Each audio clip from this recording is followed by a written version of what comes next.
नमस्कार, मैं नियाज खान और आप देख रहे हैं एनएमएफ न्यूज। महाराष्ट्र की सियासत में जब से तख्ता पलट हुआ है तब से उद्धव गुट और शिंदे गुट एक दूसरे पर राजनीतिक हमला करने का एक भी मौका नहीं गंवाते हैं। जैसा कि आप जानते हैं कि देश भर में जन्माष्टमी मनाया जा रहा है और इस अवसर पर कई कार्यक्रम भी आयोजित किया जाता है। इसी कड़ी में महाराष्ट्र के कई शहरों में दही हांडी का कार्यक्रम आयोजित किया जाता है और इसी दही हांडी कार्यक्रम को लेकर उद्धव गुट और शिंदे गुट आमने सामने हैं। चलिए अब आपको पूरा मामला समझा देते हैं। दरअसल जन्माष्टमी के मौके पर 2 साल बाद दही हांडी कार्यक्रम आयोजित हो रहा है और दोनों गुट यानी कि शिंदे और उद्धव गुट मुंबई, ठाणे के अलावा महाराष्ट्र के कई दूसरे शहरों में बाला साहेब ठाकरे और पार्टी नेता आनंद दीघे की तस्वीरों की होर्डिंग्स और बैनर लगाए हैं। और जैसा कि आप जानते हैं कि दोनों गुटों में उद्धव गुट शिंदे गुट के द्वारा बाला साहेब का नाम या फिर तस्वीर इस्तेमाल करने के खिलाफ है।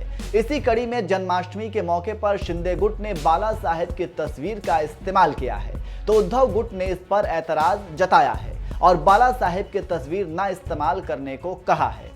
इसके अलावा शिंदे गुट और उद्धव गुट ने अपने मुंबई और ठाणे में आयोजित दही हांडी कार्यक्रमों में विजेता टीमों के लिए 2,51,000 के पुरस्कार की घोषणा की है। कल्याण से सांसद और मुख्यमंत्री एकनाथ शिंदे के बेटे श्रीकांत शिंदे ने कहा कि उनका कार्यक्रम बाला साहेब ठाकरे और आनंद दीघे के प्रति सम्मान को दर्शाता है। वहीं दूसरी ओर ठाकरे खेमे के सांसद राजन विचारे ने कहा कि उनका आयोजन वफादारी, एकता, संस्कृति और हिंदुत्व की आवाज को दर्शाता है। आपको बता दें कि शिंदे गुट ठाणे के तेंबी नाका में दही हांडी कार्यक्रम का आयोजन कर रहे हैं, तो वहीं उद्धव ठाकरे गुट ने उस जगह से करीब 200 मीटर की दूरी पर दही हांडी कार्यक्रम आयोजित कर रहे हैं। आपको बता दें कि महाराष्ट्र में जन्माष्टमी के मौके पर दही हांडी का खेल बड़े ही धूमधाम से मनाया जाता है। पिछले 2 सालों से कोरोना संक्रमण के खतरे को देखते हुए इस खेल पर प्रतिबंध लगा दिया गया था, लेकिन अब कोरोना वायरस के सभी पाबंदियों को हटा दिया गया है और इस साल दही हांडी उत्सव पूरे महाराष्ट्र में बड़े पैमाने पर मनाया जा रहा है।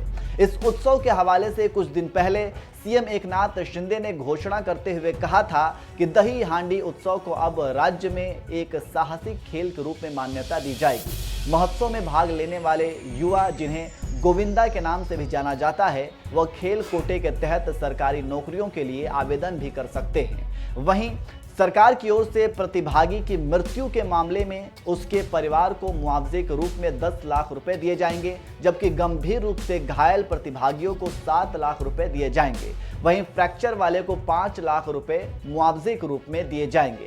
तो इस तरह से आप समझ सकते हैं कि दही हांडी उत्सव को भी किस तरह से राजनीतिक रंग दिया जा रहा है और लोगों को लुभाने के लिए दोनों ही गुट शिंदे और उद्धव गुट के द्वारा किस तरह से पुरस्कार की घोषणा की जा रही है। तो वहीं बाला साहेब ठाकरे की तस्वीर के इस्तेमाल पर भी किस तरह से राजनीति की जा रही है। जन्माष्टमी के इस मौके पर दोनों गुट जिस तरह से आमने सामने हैं और कहीं ना कहीं खुद को हिंदुत्व का सच्चा सिपाही बता रहे हैं, इस पर आप क्या कहेंगे, कमेंट करके जरूर बताएं।